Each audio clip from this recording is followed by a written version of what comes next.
आप जिस भगवान पर बचपन से यकीन कर रहे हैं, अगर वह सर्वशक्तिमान है, तो सत्संग की भीड़ में 121 लोग क्यों मरे?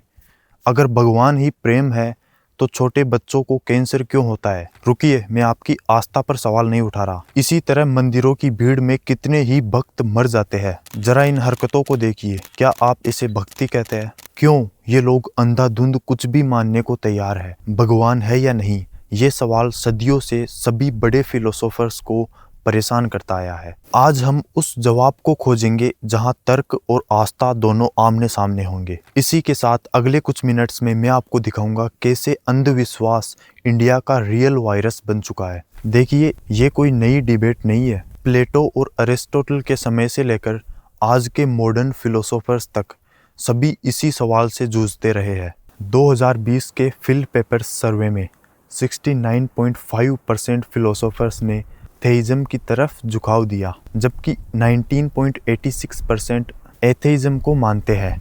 यानी दोनों तरफ बुद्धिमान लोग हैं, दोनों तरफ ईमानदार खोजी है। तो सच क्या है? चलिए पहले उन तर्कों को समझते हैं जो गॉड के एग्जिस्टेंस को प्रूव करने की कोशिश करते हैं। पहला तर्क, कॉस्मोलॉजिकल आर्गुमेंट। यह तर्क बेहद सीधा है। जो भी चीज़ एग्जिस्टेंस में आती है, उसका कोई ना कोई कारण होता है।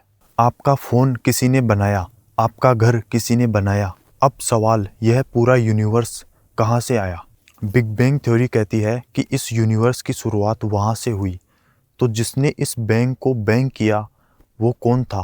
थॉमस एक्विनस ने कहा था, कॉजेस की एक चेन होती है, लेकिन उस चेन का पहला कॉज होना ज़रूरी है। चलो पीछे जाते रहो, उसका कारण, लेकिन ये अनंत तक नहीं जा सकता। कहीं ना कहीं कोई पहला कारण होना जरूरी है।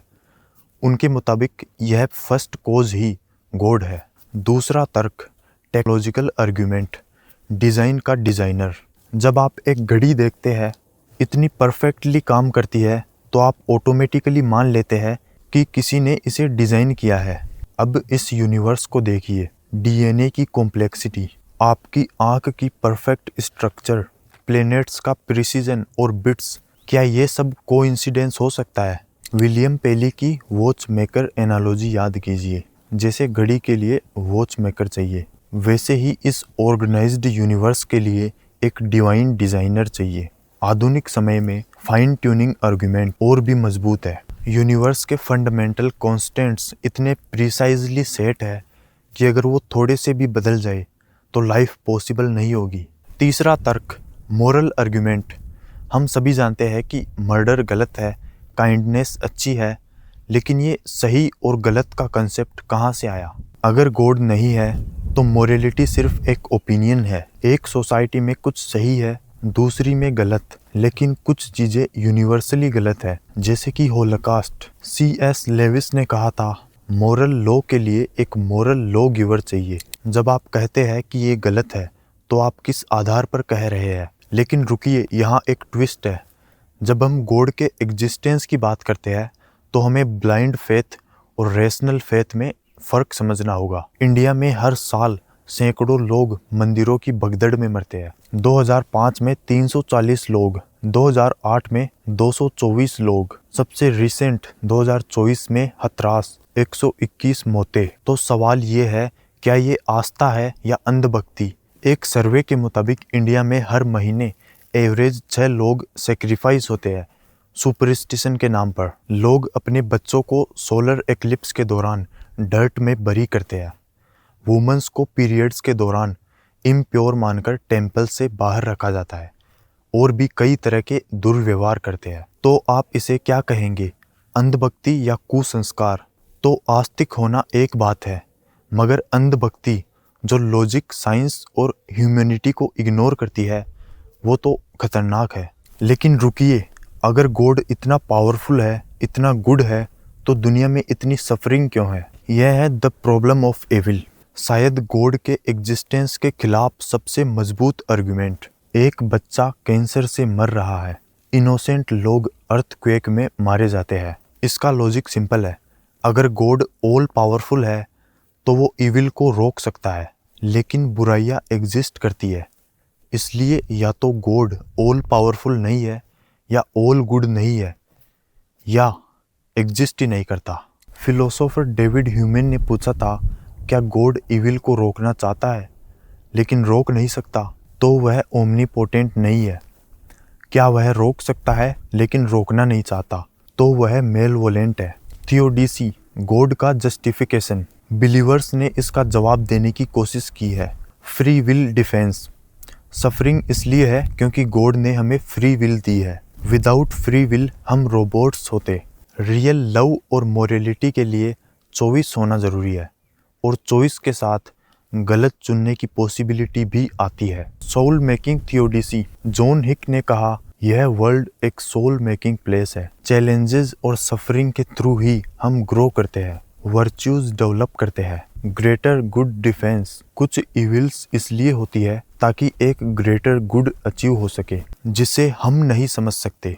शायद भगवान एक ऐसी बड़ी तस्वीर दिखा रहा है जिसे हम नहीं देख सकते। लेकिन क्रिटिक्स कहते हैं, क्या इनोसेंट बच्चों का कैंसर होना रियली नेसेसरी है सोल मेकिंग के लिए? क्या ऑस्टविट्ज़ को जस्टिफाई किया जा सकता है? अब एथेइस्ट आर्गुमेंट्स को समझते हैं। Lack of evidence. Extraordinary claims require extraordinary evidence. God जैसे पावरफुल बीइंग का होना एक एक्स्ट्राऑर्डिनरी क्लेम है, लेकिन कॉन्क्रीट एविडेंस कहाँ है? नास्तिकों का तर्क है कि नास्तिकता आस्तिकता से अधिक सरल स्थिति है और हर कोई देवताओं में विश्वास के बिना पैदा होता है। सबूत का बोझ बिलीवर्स पर है। God of gaps. पुराने समय में लोग लाइटनिंग को गॉड्स एंगर मानते थे।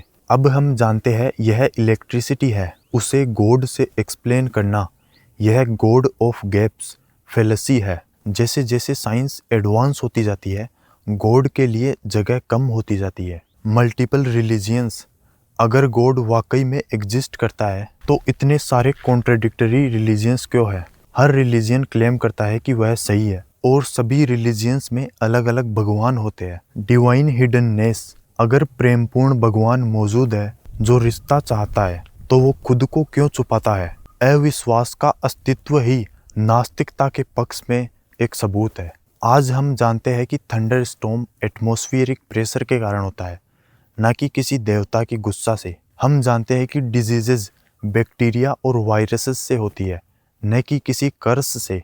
हम जानते हैं कि सोलर एक्लिप्स सिर्फ मून की शैडो है, न कि कोई डेमन सूरज को खा रहा है। फिर भी आज भी लोग सोलर एक्लिप्स के दौरान प्रेग्नेंट वुमन को बाहर नहीं निकलने देते। ये अंधविश्वास नहीं तो और क्या है? और अब सबसे दिलचस्प मोड़, क्वांटम फिजिक्स की खोजें चेतना की वास्तविकता को मानती है। मैक्स प्लैंक ने कहा, सभी पदार्थ केवल एक एनर्जी के माध्यम से अस्तित्व में आते हैं। हमें इस शक्ति के पीछे एक सचेत और बुद्धिमान मन मानना होगा। क्वांटम फिजिक्स बताती है, जब तक आप किसी चीज़ को ऑब्जर्व नहीं करते तो वो एक साथ सभी संभावनाओं में मौजूद है। कोपेनहेगन इंटरप्रिटेशन के अनुसार एक क्वांटम एटम तब तक सभी पॉसिबल स्टेट्स में एग्जिस्ट करता है जब तक हम इसे ऑब्जर्व ना करें। सवाल यह है, बिग बैंग से पहले यूनिवर्स को ऑब्जर्व करने वाला कौन था? क्या वो भगवान है? लेकिन लॉजिक का अपना लिमिटेशन है। गेडल्स इनकम्प्लीटनेस थ्योरम कहता है, कोई भी पर्याप्त कॉम्प्लेक्स सिस्टम अपने भीतर से खुद को पूरी तरह साबित नहीं कर सकता। तो अगर मैथमेटिक्स भी अपनी पॉसिबिलिटीज को एक्सेप्ट करती है, तो भगवान जैसे अल्टीमेट क्वेश्चन पर लॉजिक की पॉसिबिलिटी क्यों नहीं हो सकती? तो क्या भगवान लॉजिक में सरवाइव कर सकता है?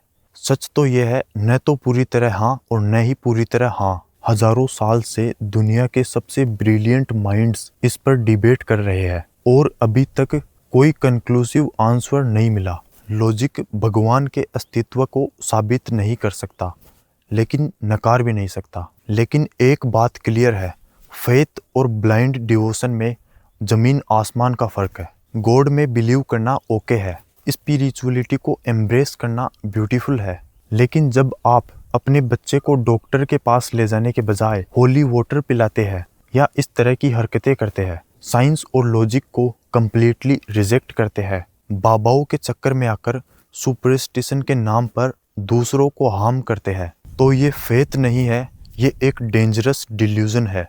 अब हमारे मेन सवाल पर आते हैं कि गॉड एग्जिस्ट करता है या नहीं। देखिए, बुद्धिमत्ता यह समझने में है, हमारा लॉजिक सीमित है। हमें दोनों तरफ के तर्क को ईमानदारी से सुनना चाहिए। हमें विनम्र रहना चाहिए। हम सब कुछ नहीं जानते, भगवान हो या ना हो। हमें सच्ची प्रसन्नता तभी मिलती है जब हम ईमानदारी के साथ नैतिक काम करते हैं। अच्छा इंसान बनना, दूसरों की मदद करना, हैप्पीनेस फैलाना, ये यूनिवर्सल ट्रूथ है। मेरी राय बता रहा हूँ, ये सिर्फ एक इमेजिनेशन है। शुरुआत में किसी ने कोई कहानी बनाई और वो फैलती गई। ये भगवान का कंसेप्ट सिर्फ हमारे थॉट्स है, जो हमारी पूर्वजों की इमेजिनेशन से आए हैं।